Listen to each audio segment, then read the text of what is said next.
Hello, this is Dr. J back with some more Let's Play Wizardry Labyrinth of Lost Souls. I went ahead and class changed my party, and then did a huge amount of grinding and farming. I spent an entire evening on it.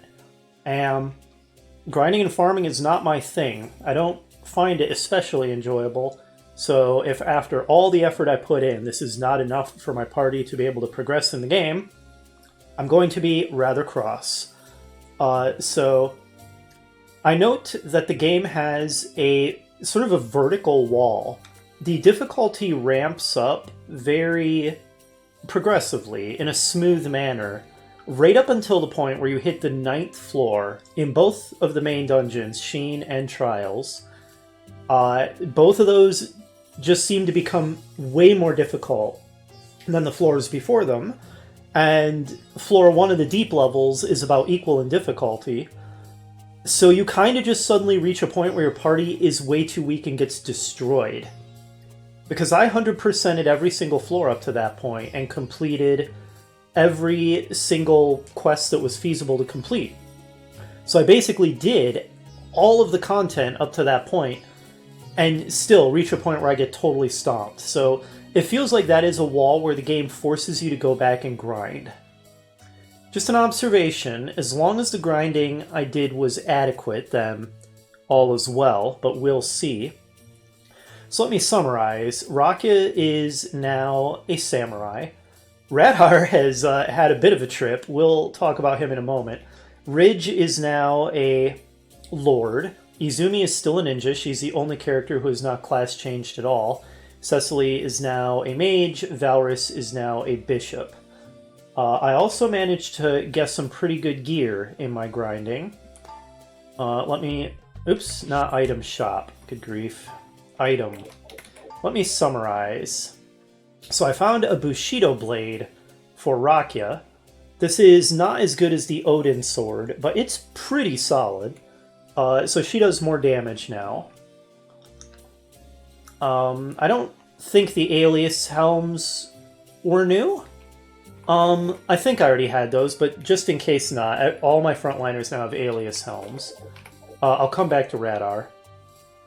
All the frontliners now have dragon kites for their shields. I got... wait, what? Where's Rakia's dragon kite? Didn't she have one? I thought so. Hold on, now I'm getting confused about what I had. No, she didn't. I'm sorry. That's my bad. Ridge and Radar have dragon kites. Rakia didn't. I didn't get that many of them. But that's a really nice shield. Defense 13, Accuracy 5, Dodge 9, Magic Defense Plus, Special Defense Plus, Invite and Agi. An incredible shield. And I've got it on both Ridge and Radar, so that's pretty sweet. Izumi now has a ninja sword to go with her boomerang instead of a bastard sword. The damage is not, like, incredibly outstanding, but it's better than a bastard sword, and, importantly, it has medium range, which means without even needing to hide, Izumi can now attack enemies on the front line, even from the back row. So her damage output is better, even when I don't have her hiding. That's nice. I also got a ninja suit, which has insanely high dodge and accuracy. I don't currently have it equipped because she started failing at disarming traps, and I even got TPK'd a couple times because of it. So, right now I have her toolkit equipped for Technical Skill Plus, and the Thief plate equipped also for Technical Skill Plus, because we reach a point where the traps can be hard to disarm and can kill you if you fail to disarm them. So, right now she's just maxed out for that in terms of her gear. But that ninja suit, man, it's solid. It was a pretty good drop. What else? I don't know why my recording software is telling me my microphone is muted but has no signal. That's clearly nonsense. I can see that it's recording it. Okay, what else? I think that's most of it. I got iron boots for Ridge. They're very nice boots. 912. Now let's talk about Radar. So the one good weapon I tried to farm, but I just couldn't get it to drop. And I ran out of patience because I did this for hours. Like I said, an entire evening, was a Master Blade off of Dragon Zombies. They just wouldn't drop it, and the places where I can fight Dragon Zombies are not that common an encounter right now anyway. But I did get another Odin Sword. So, although I had originally class changed Radar into a fighter, got him up like level 35 as a fighter, I was like, well, in order to give him a good weapon, I kind of need to just give him this other Odin Sword I got, but that only is equipable on Lords, so Radar became a Lord again, so he can equip this ridiculously good weapon. And then I put 2 million gold into tithing for him to put him straight from level 1 to level 32 as a Lord. And I put tons of gold into the other characters that class change as well to help expedite them. And as you can see, everybody's pretty high level now. Everyone but Izumi has been through at least one class change. Radar has been through like a gazillion. And I'm kitted out with pretty good equipment. So if this isn't enough to progress in the game, I don't know what to do. Or what to tell you, because that would be a little ridiculous. Okay. So, sorry that took 6 minutes of explanation, but I saved you like 6 hours or more of grinding and farming. I experimented with recording some of that, but it would have been excruciatingly boring to watch, I quickly determined. Oh, and I did have Ridge equipped with the Sacrifice Seal while I was doing the grinding. It makes you have an encounter almost every single step, so it's great for grinding and farming. Fantastic for that. But we don't want that now.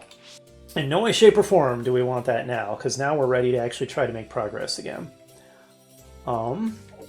Yeah, I think that's it. So, all of our current quests that are achievable, I think, are in Sheen's Dungeon, levels 9 and 10.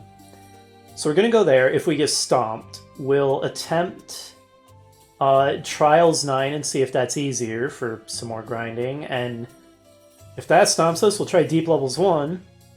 If everything stomps us, I don't know. We'll see how it goes. Okay. Let's make our save and get in there. No, not return to title. There, dungeon entrance. Dungeon entrance is at the bottom and just was mentally in the wrong menu. Here we go. Sheen's Dungeon. Okay. This is odd. Didn't I rest everybody? I thought I did. Apparently I didn't. My bad, guys. I thought I did. Back to the end rest everybody, because our mana points aren't full. Thought I did that.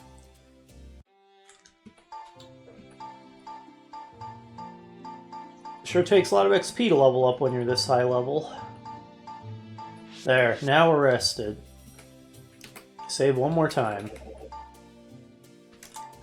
Into the dungeon for real this time.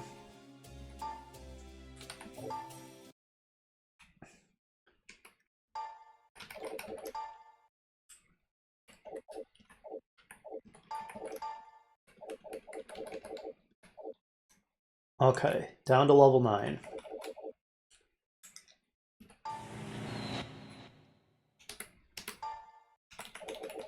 Let's go ahead and get our dungeon crawling music going.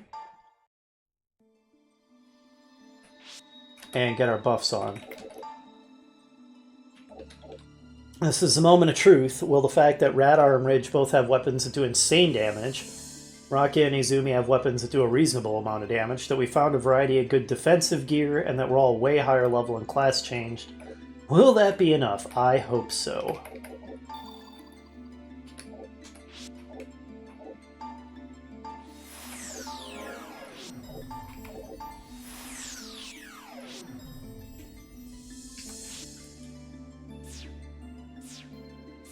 Oh man, it feels weird not getting into an encounter literally every step. I was doing that for hours.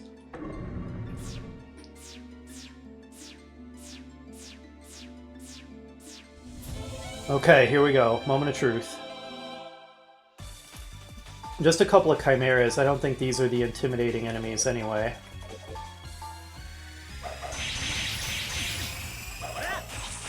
Not bad. Izumi one-shotted it, and Ridge is doing over 1,000 damage with that Odin sword. Good start, but chimeras are not the threat here in Sheen 9.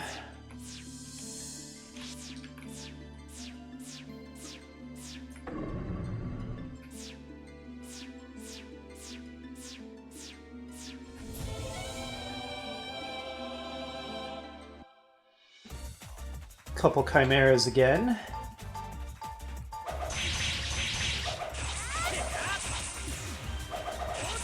Wow, when Valrus can attack, he actually does respectable damage. That's crazy.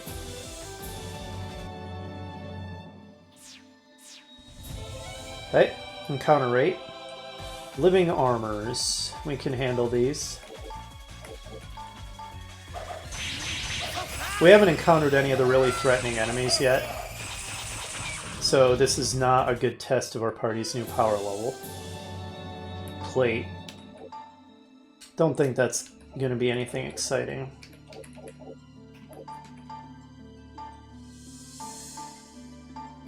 Oh, another suit of Master Plate. But all the people who can wear it are already wearing that or something even better. Still, not a bad find.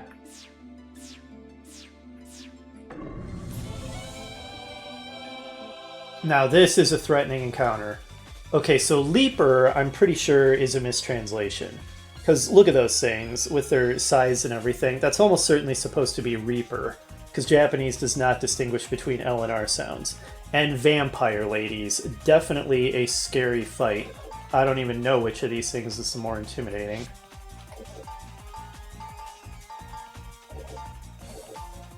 Alright, the real test begins. Can my party handle this?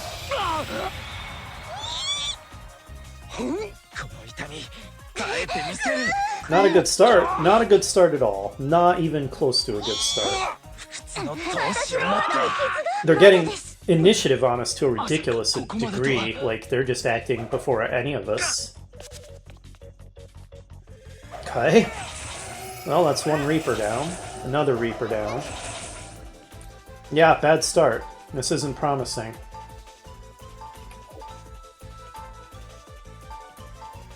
Well, you're useless now, Cecily. That's great.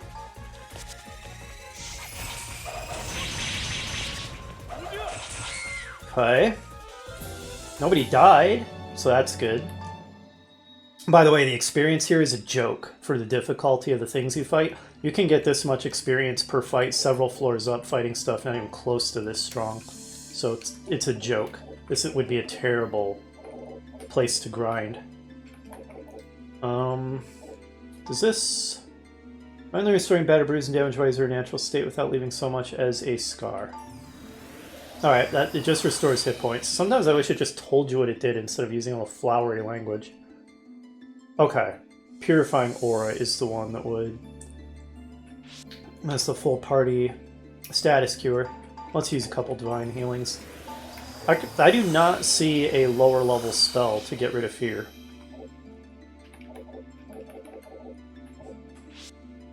Let's fix the formation.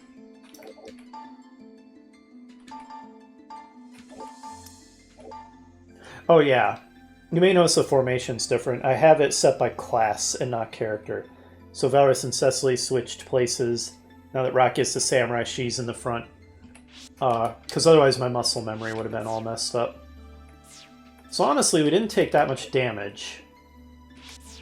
Like, they acted before us and hit us with a bunch of status effects, but the damage they inflicted was not that high, nobody died. So it felt bad, but it actually wasn't a terrible outcome. And it was a pretty scary enemy group, so upon further reflection, that actually was fairly promising, the way that went.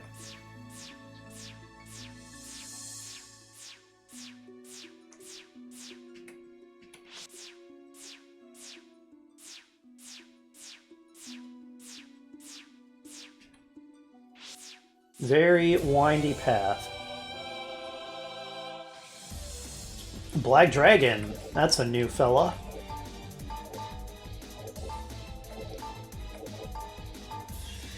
I'm not too scared of living armors. If anything here is frightening, it'll be the dragon. Oh, I survived hits from both of the Odin swords, so that's impressive. Okay, the enemy completely withstood our first round of attacks, so they're durable. But they're about to get a magic boosted Now Burst. Which is actually kind of wasted. Didn't even kill everything. But then again, the living armors are extremely magic resistant. How is it still alive after all that? My god. Just die. Yeah, I shouldn't have bothered with the Now Burst if I'd have been thinking about it. Magic does, like, nothing to living armors. Okay, that was a reasonable amount of experience. But yeah, as you can see, my characters also have way more hit points now, which helps with their survivability. So far, this is going promising. But yeah, definitely a wall here in Sheen 9, Trials 9, and then Deep Levels 1 is just as hard, so once you reach this point, I don't know, unless you've been getting extremely lucky drops or going out of your way to grind along the way, this is kind of the point where you have to stop to do so. Seems promising, though. My party may now be strong enough for this floor.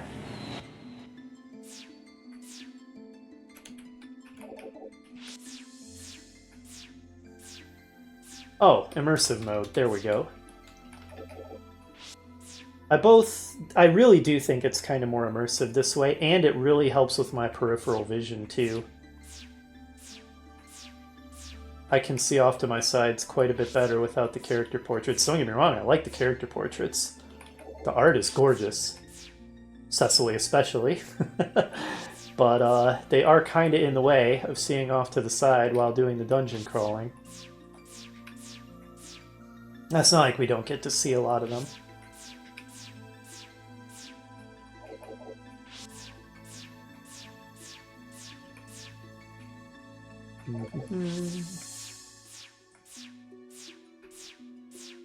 So, yeah, there are canonical characters for each that go with each of these portraits. So, 10 characters in total.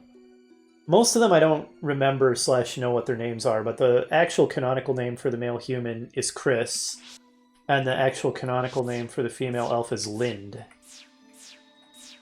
Which part of me almost wonders if I should have just written down what the canonical names are for all of them and used those, but honestly it's kind of fun having a party that... Oops, what the heck? I don't have... I apparently don't have... Repeat one on. There we go. Now I do. Sorry about that. My bad. What was I saying? Oh man, that really threw off my train of thought. That surprised me. Okay, here's more of those Baphomets. They're definitely the threat here. Baphomets have a good drop, I think. I'm sure it's rare, but if we get really lucky, we might be able to get something quite good off them. Oh yeah, that's what I was saying. It would have been fun to have the canonical names for all the characters, but I also think it's a lot of fun having half of my party composed of basically grown-up versions of my characters from my Class of Heroes party. That amuses me.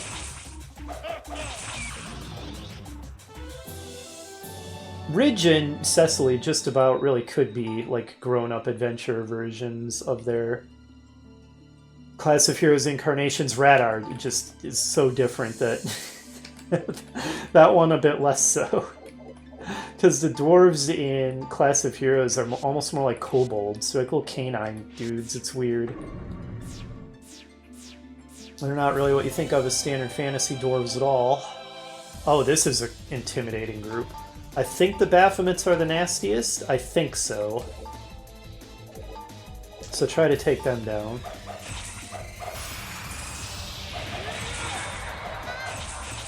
My frontliners are definitely doing adequate damage, which is good, because it was at the point where that wasn't really true.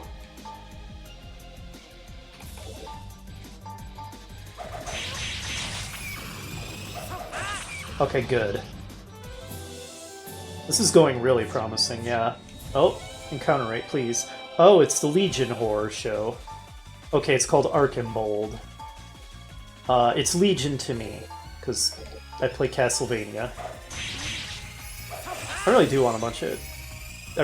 want to do a bunch of Castlevania playthroughs at some point, but you know, way more playthroughs I want to do than there is time to do them all. So I really have to pick and choose, and I mostly just go with what I'm in the mood for at the time. Because I primarily just do this channel for fun, for my own enjoyment, so obviously it makes sense to pick things that I will have the most fun playing based on my current mood. I do take into account what I know my viewers want to see. It is a factor in my decisions, but it's not the primary factor. The primary factor is what do I feel like playing. And then, secondarily, within that framework, I take into account what do my viewers want to see. And happily, there's quite a confluence right now of at least my viewers who actually comment and let me know what they like seeing really like dungeon crawlers, and I'm in a big dungeon crawling mood, so yeah, happy overlap there.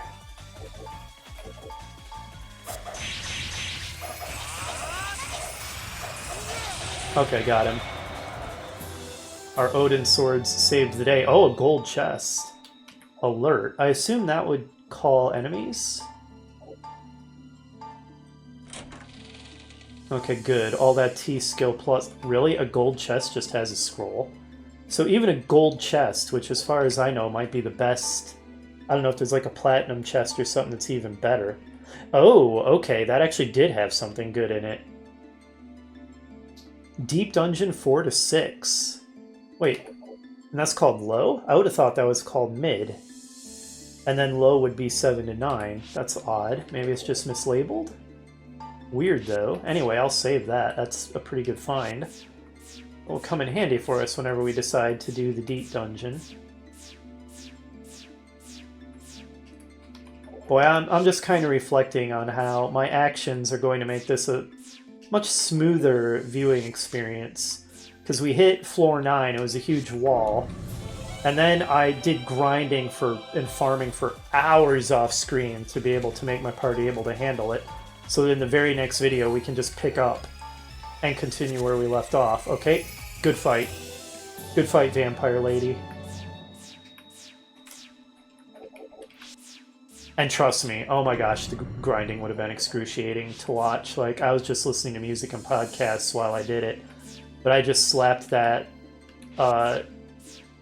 sacrifice seal on Ridge. Looked at my document that told me where the equipment I wanted to farm for would drop. And those also happen to be pretty reasonably good grinding locations for experience. And then just spent hours getting into a fight, basically every single step.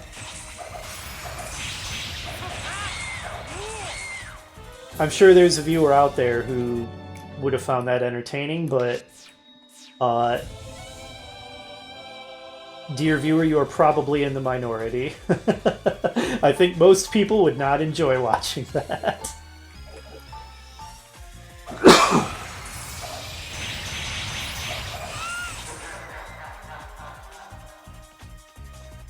Far more interesting, in my opinion, to watch new areas being explored, quests being completed, new content being done while having all these fights. Also, encounter rate, calm down. I don't have the sacrifice seal on. You don't have to attack me every step. Yeah, this party can handle it.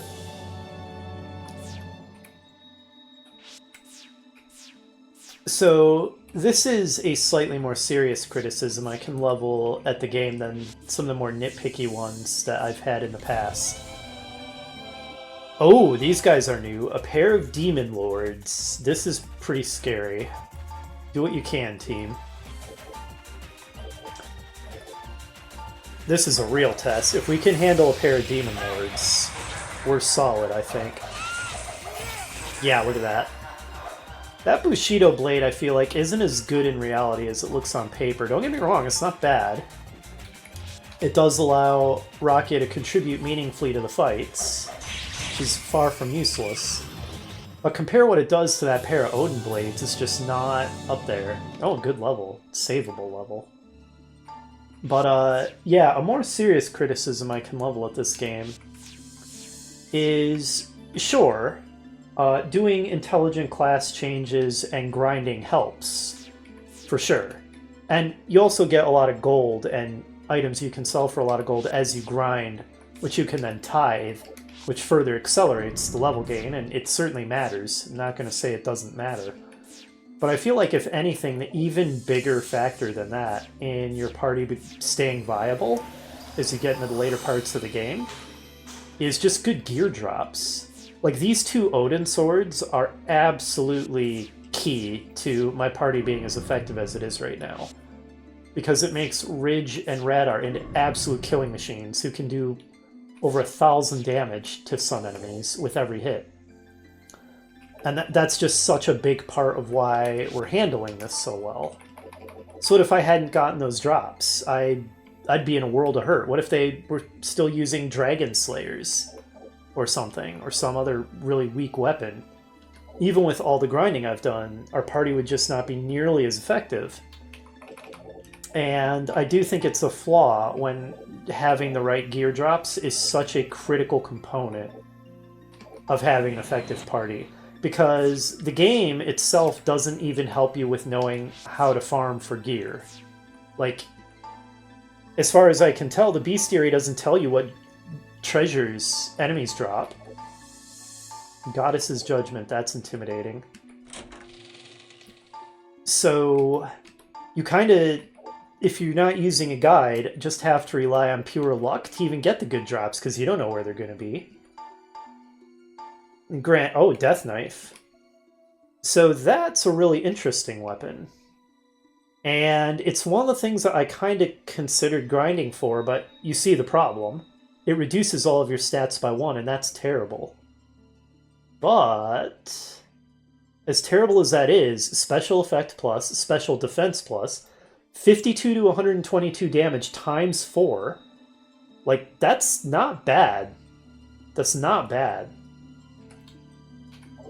Still, it's not as good as a Bushido blade.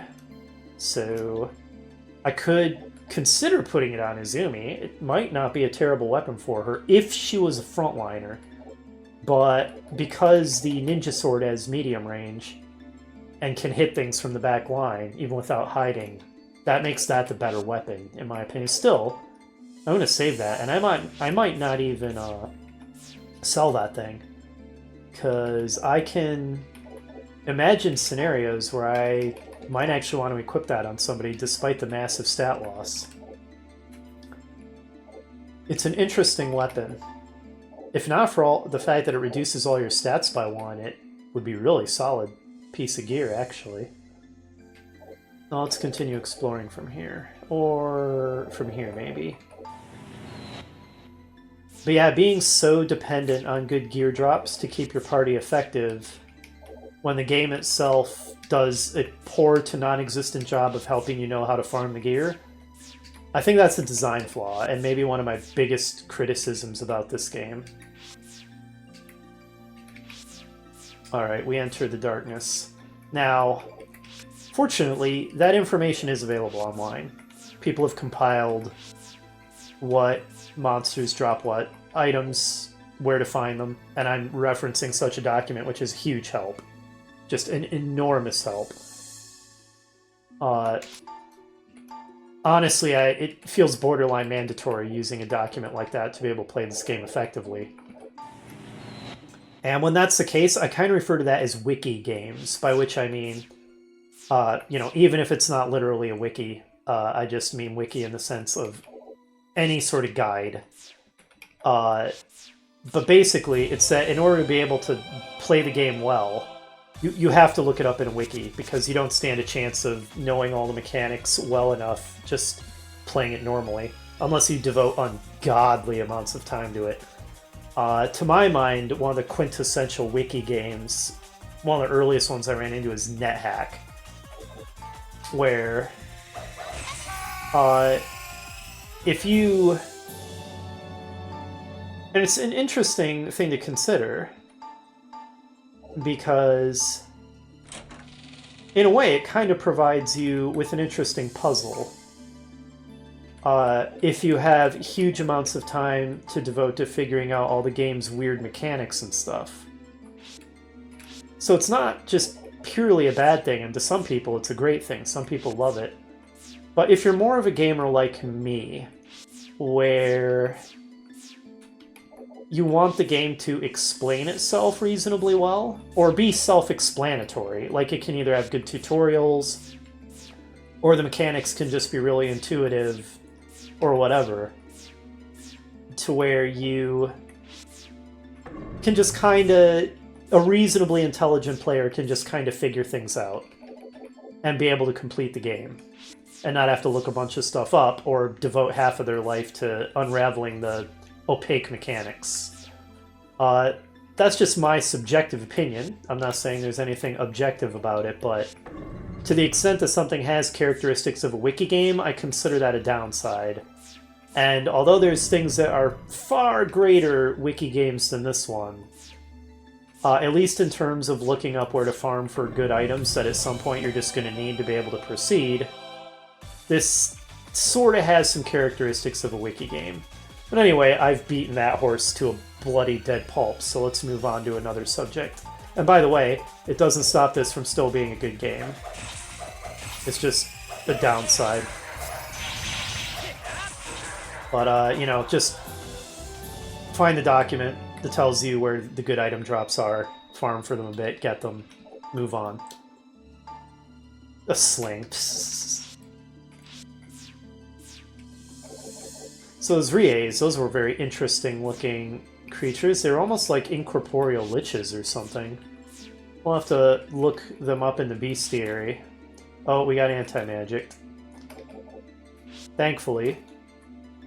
And I don't remember if this happened on screen or off screen, but we did find a map of the deep levels for Sheen.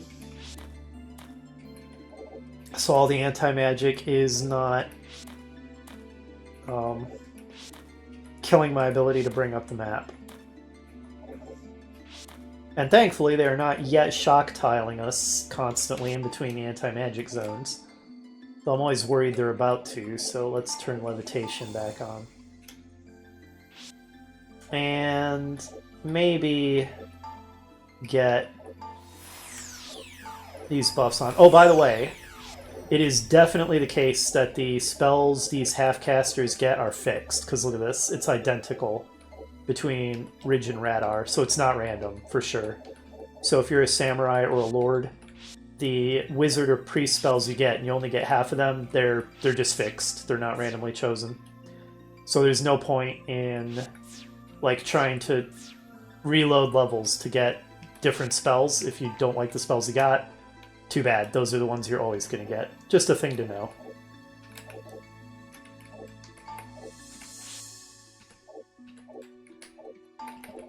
Okay, it seems like maybe we're past the anti-magic zones, so let's also turn on Ball of Light.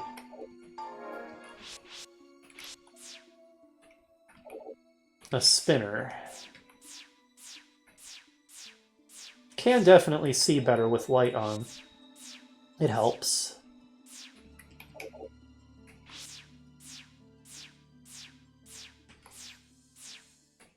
Oh, a trapdoor, wow, down to level 10? Dang. Ooh, that looks ominous. That's pretty cool, but I want to finish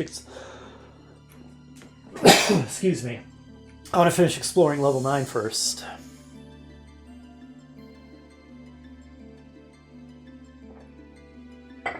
There, another drink to help my scratchy throat. Good grief.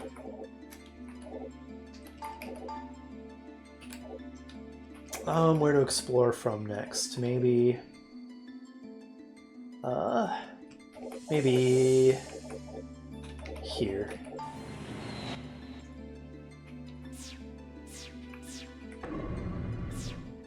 Oh, there's a chest. You found an antique-looking wooden box. Do you want to open this box? There's an old-fashioned scroll in the wooden box. This is probably the wine recipe book you are searching for. Alright. I believe we now have everything we need to turn in and complete the legendary wine quest. Nice. That's another quest we can cross off once we turn it in. That's save-worthy. Exciting. Like, there's going to be a little bit of a disconnect in my experience with this game and you viewers because I cut out 6 to 8 hours worth of grinding. But to me, actually being back to making progress, exploring, and completing quests after that much grinding and farming is really exciting. Because it feels like I've just been forever where I have not been making any progress with exploring and completing quests, so it's great to be doing that again. And I'm also really happy to see that after all that effort, it seems to have been good enough. And we're actually here on Sheen 9, not getting destroyed, actually handling the encounters. I'm pretty happy about all this. Pretty excited. Because there was a part of me that was like, man, what if I did all that and I go back to the 9th floor and I'm still just getting my face stomped? That would have been discouraging. Thankfully, we're good, it seems. We're handling it. Uh-oh. Okay, it didn't do anything. Man, those Odin swords are a huge part of why we're handling this. Make no mistake about that. Reference previous overlong conversation about the importance of gear drops. Okay, get out of here, you coward.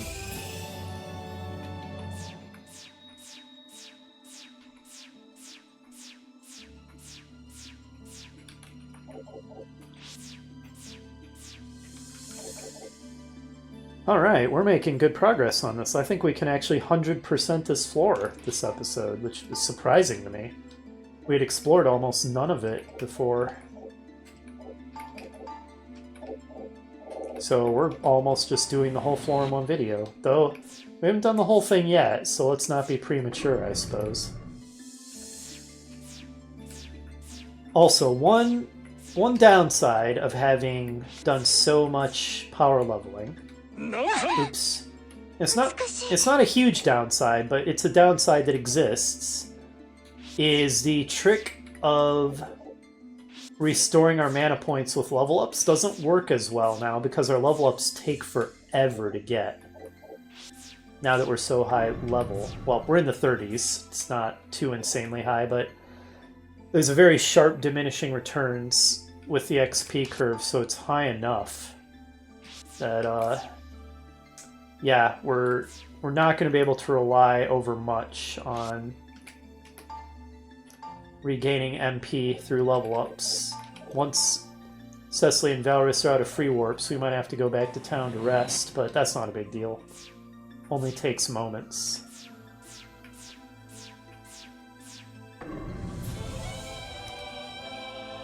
A couple of chimeras, not a big deal.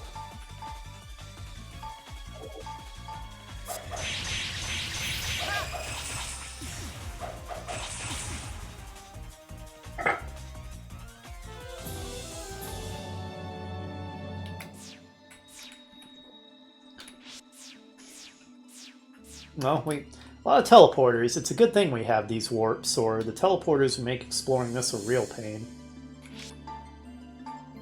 Picking up the little tiles here and there we missed is going to be a little annoying.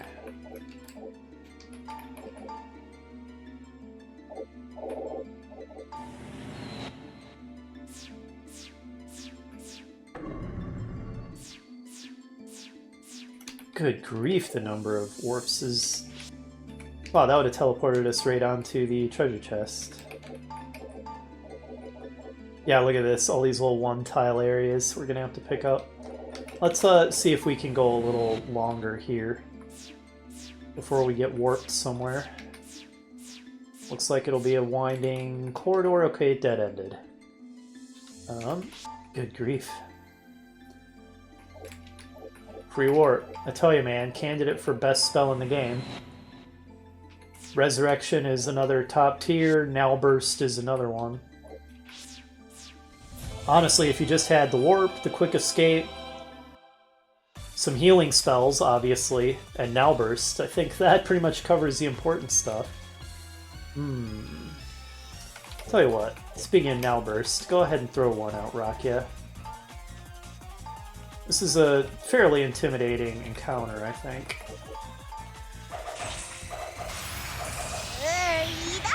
Okay, level drain. She just lost so many hit points, it's unbelievable. Did you see? Oh no, no, no. That was her current, not maximum. Okay. Okay, level drain. I hate that mechanic. Level drain is a garbage mechanic. Also, Rakia shouting beam as she casts Snellburst is hilarious. Yeah, not a fan. Not a fan. Level drain sucks. So consider that another criticism. Don't level drain her again. Okay, good. Good God. Ugh. We got a lot of experience. Okay, that was a good level. That was a good level. That was pretty good hit points, and losing the Vite isn't a big deal because she'll get it back. Okay. Rocky getting level drained was lame, but we got so many good level ups off of that. I think it's save worthy. I do think that's save worthy despite that. Did they drop an item? No.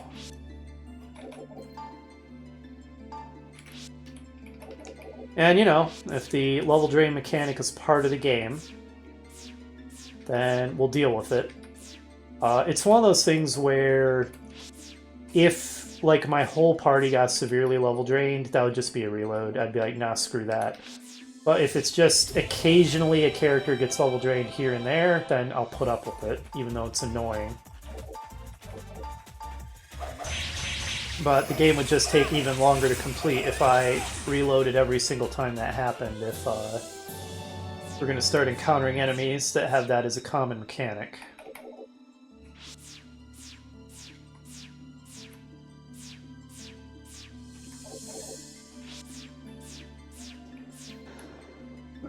But yeah, it's clearly the case that floor 9, this is where the game takes the gloves off. This is where it gets hardcore. A wall, like I said. Oops.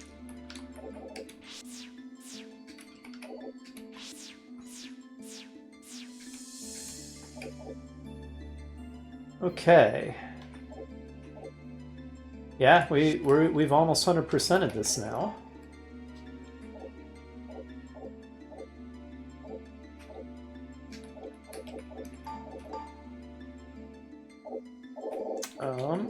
Let's see, where do we go to explore this? Ah, here it is.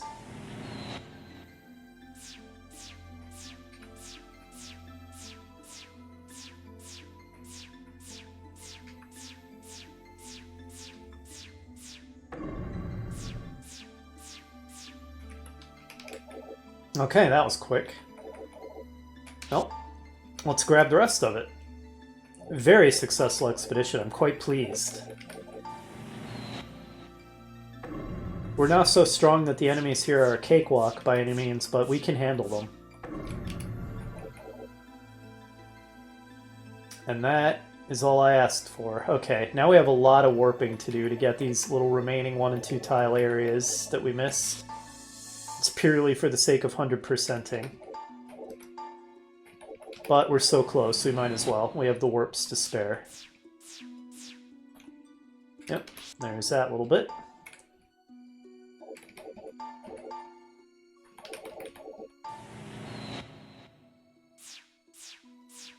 Good. And I'm feeling lazy, so... And after all the off-screen grinding I did, I don't feel too much of a need to take the long way around to places to get into extra fights. I did plenty of that. Okay, a couple leapers, or reapers. I'm going to call them reapers. I'm 99% sure that leaper is a mistranslation. Look at those guys. Like death gestures with scythes. Reaper has to be intended.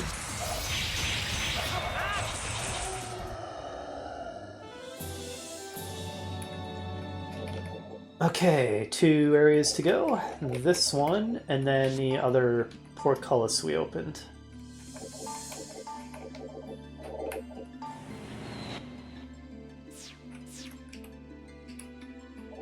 Okay, so that slides you into this teleporter.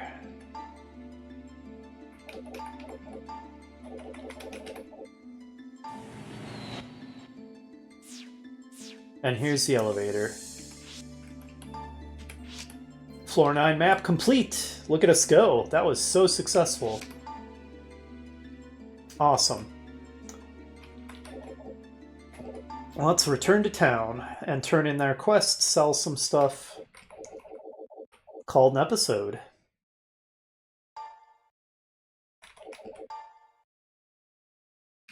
Take us home, Cecily. Okay. Head to the palace. Legendary wines. Here's your 2 wines and your recipe. It's just so silly to me that while we are searching for the missing king, there's a powerful sorceress / witch who may have kidnapped him. There's clearly demonic activity, and our noble's getting possessed by demons. This legendary artifact called the Book of Dreams, and we're worrying about wine. It's we should have a tasting at once.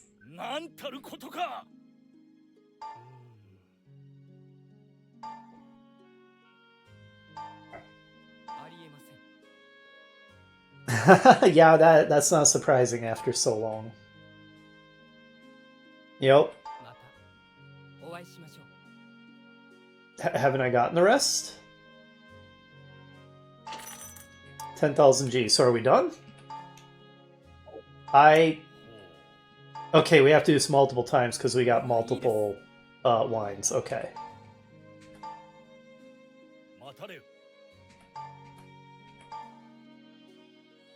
Shock and astonishment.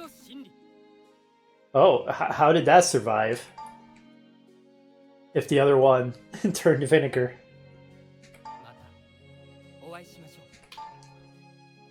Okay, and the rest is just a recipe, I believe.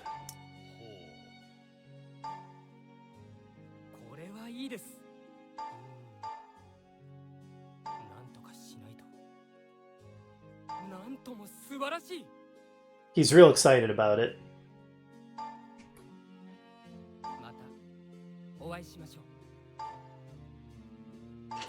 Okay. Not bad.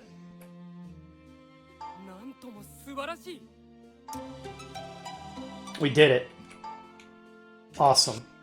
Now I think that should actually make available the last quest in that optional quest chain.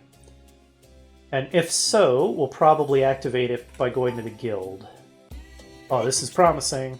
Hey, Buzz. You know, Buzz is one of my favorite characters. He's like rough but chill. That kind of vibe. Like he's a really tough guy, but he's just this chill dude. I like that kind of character. Okay. We have indeed activated the last quest in this optional chain. What have you got for us now, guys? Proof of an adventurer.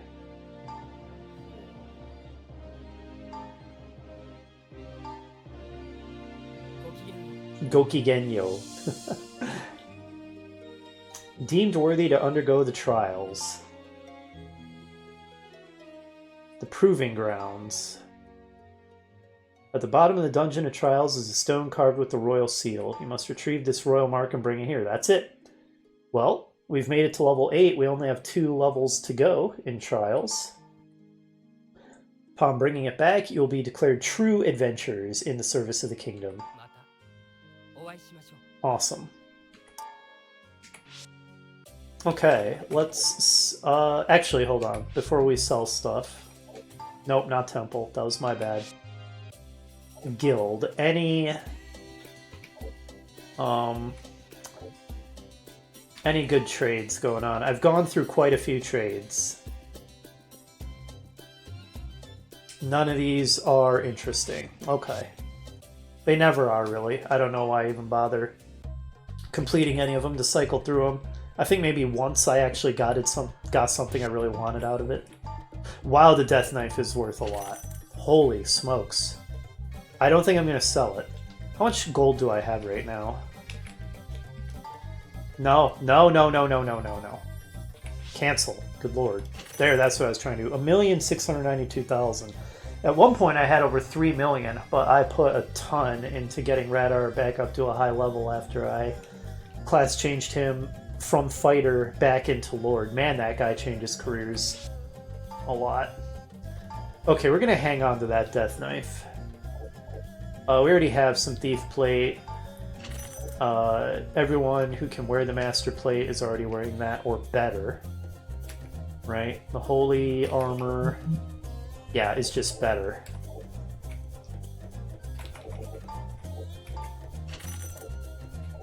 Man, we didn't really get very many items, did we? Well, that made selling easy. Now, did I ever sell him anything that I want to get back? Look at how much the Ice and Fire Sword are worth. That's crazy to me. They're not particularly great weapons. They're worth even more than the Odin Sword, which is bizarre to me.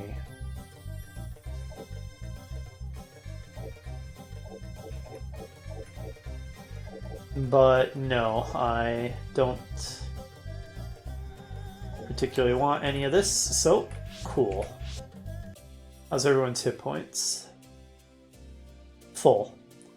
Then we go to the inn. Sorry you got level drained, Rakia. It happens.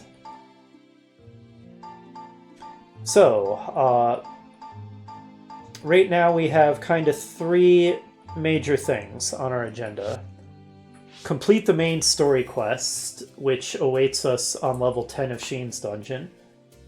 See if we're strong enough to complete this last quest in this chain, this side quest chain, Proof of an Adventure, or actually try to start doing the deep level quests. But I think that what we're going to do is see if we're strong enough to do Proof of an Adventure next, rather than seeing if we can complete the main story quest yet. So that's what's going to be coming up in the next episode, is returning to the Dungeon of Trials to see if we can handle Proof of an Adventure. I'll see you then.